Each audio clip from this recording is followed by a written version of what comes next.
If you thought Bandai Namco were bad with One Piece Warriors 4, step forward Dragon Ball Xenoverse 2.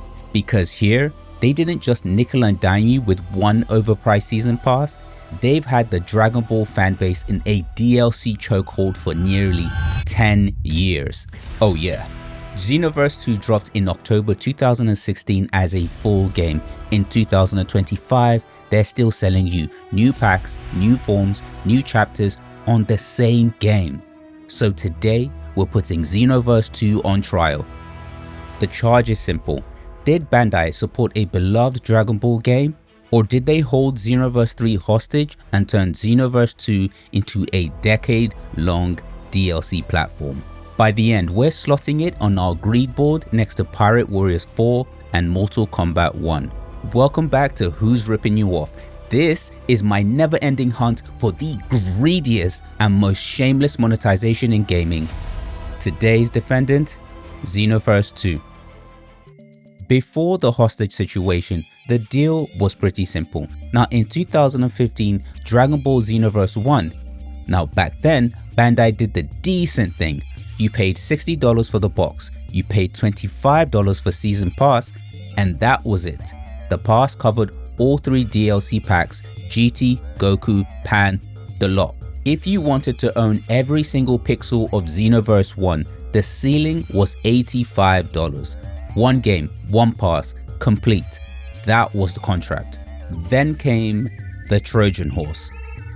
Xenoverse 2 in 2016. Now at launch, Bandai pretended the deal was exactly the same. Standard $60 box, big story mode, your custom time controller, and then they dropped Super Pass for $30. Now at the time, nobody panicked. A base game plus $30 for a pass? Yeah, that was cool, right? That was the standard industry practice. We bought it thinking that we had just secured the complete edition. But this is where the betrayal happened. The Super Pass wasn't just a season pass, it was just season 1. We didn't know it yet, but that $30 purchase was just the entry fee for a 9-year content conveyor belt. This was the moment the contract snapped. They stopped selling you a sequel and started renting you Dragon Ball in chunks. So if you've never played Xenoverse, here's the story. It's Dragon Ball's make your own Saiyan fantasy. You build a custom time controller, learn moves from the cast, and rewrite Dragon Ball history like you are a timeline bouncer. You pick a race, you build your own Saiyan, and you stitch together a custom moveset until you're basically running your own fan canon super arc. The entire game is about collecting tools, skills, transformations, super souls, mentors that all help you perfect your build. Which is exactly why DLC in Xenoverse doesn't feel like an extra, it just feels like missing pieces of your own character. Xenoverse 2 isn't raw pay to win, right? But Bandai did something much smarter and a lot slimier. They don't sell you power, they just sell you more relevance. See, the first year was normal. You bought the Super Pass, you got the content, you went home happy, and that was the honeymoon phase.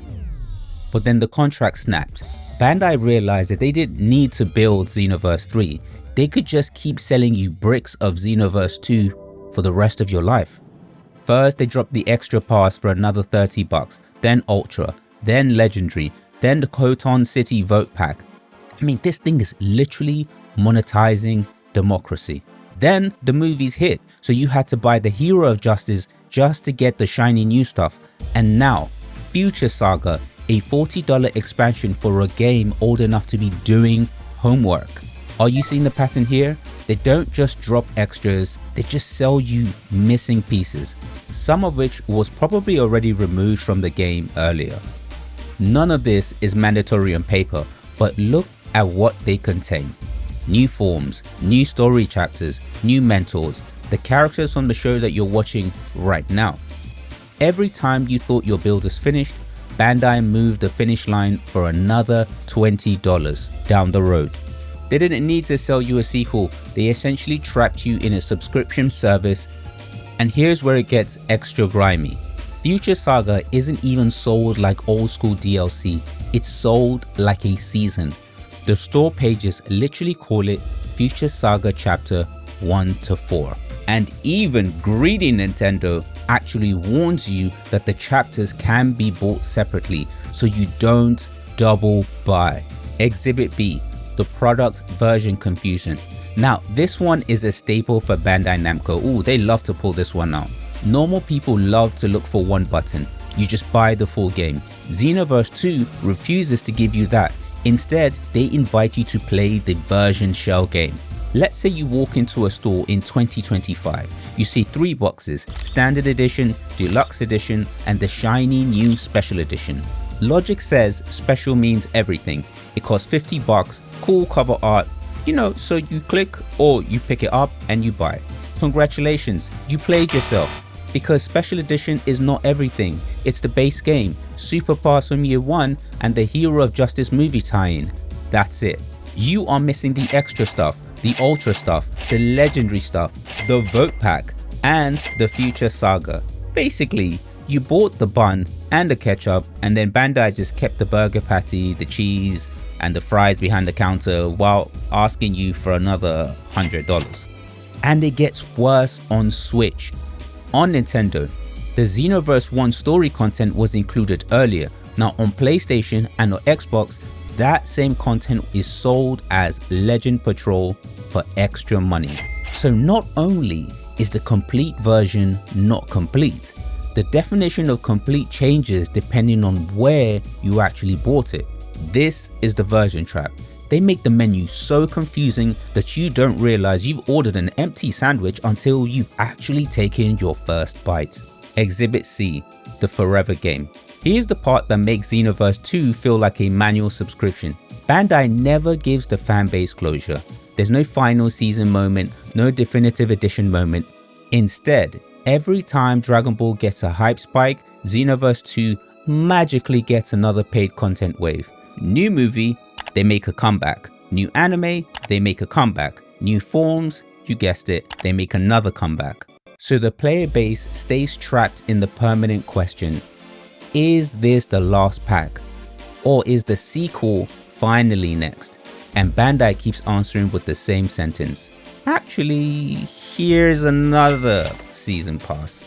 Exhibit D. And if you think that I'm just being dramatic, fine, just let the community talk. On Steam, you've got people straight up saying, give us Xenoverse 3. They are calling the DLCs just for what it is, pure cash grabs. I lost count of DLCs, just make Xenoverse 3 already, I'm tired. That's the mood. There's no hype, not gratitude, just fatigue. People aren't excited anymore.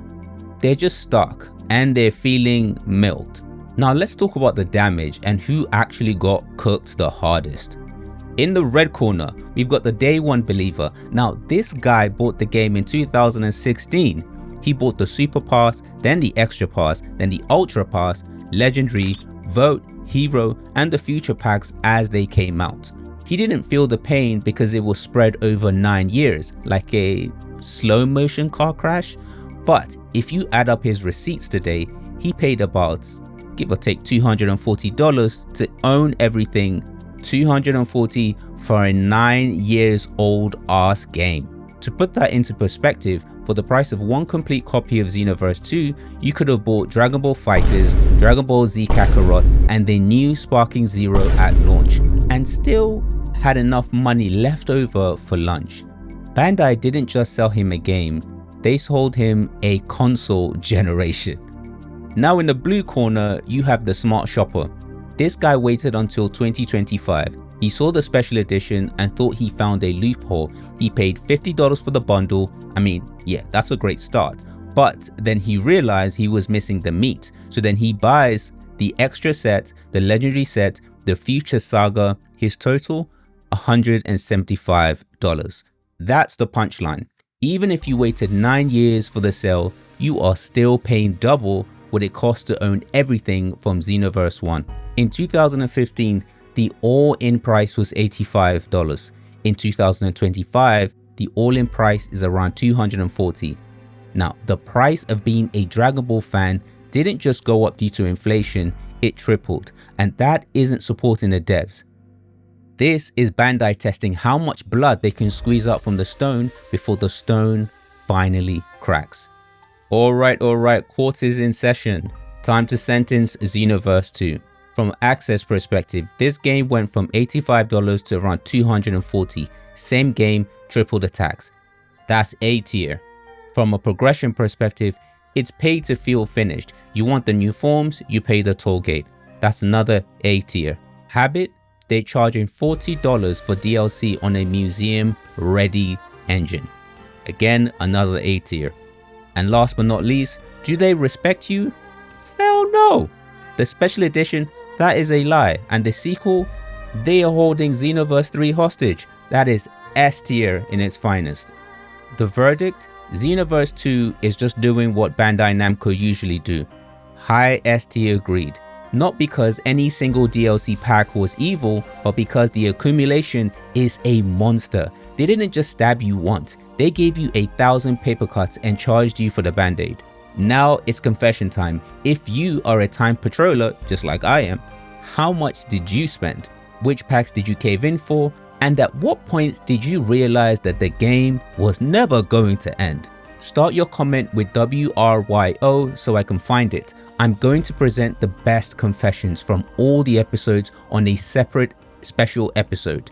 And we will pay respects to our fallen soldiers who got farmed and lived to tell the tale. Also, leave a comment and vote on the next episode.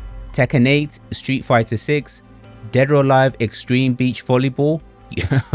Cause you know your favorite franchise is milking you dry. Let's get this video to 1,000 likes and I will speed up the next episode as quickly as possible. Because if Bandai can stretch one game across 10 years and 3 console generations, you already know every other publisher is looking at that chart and thinking, why make a sequel when you can just keep feeding the beast?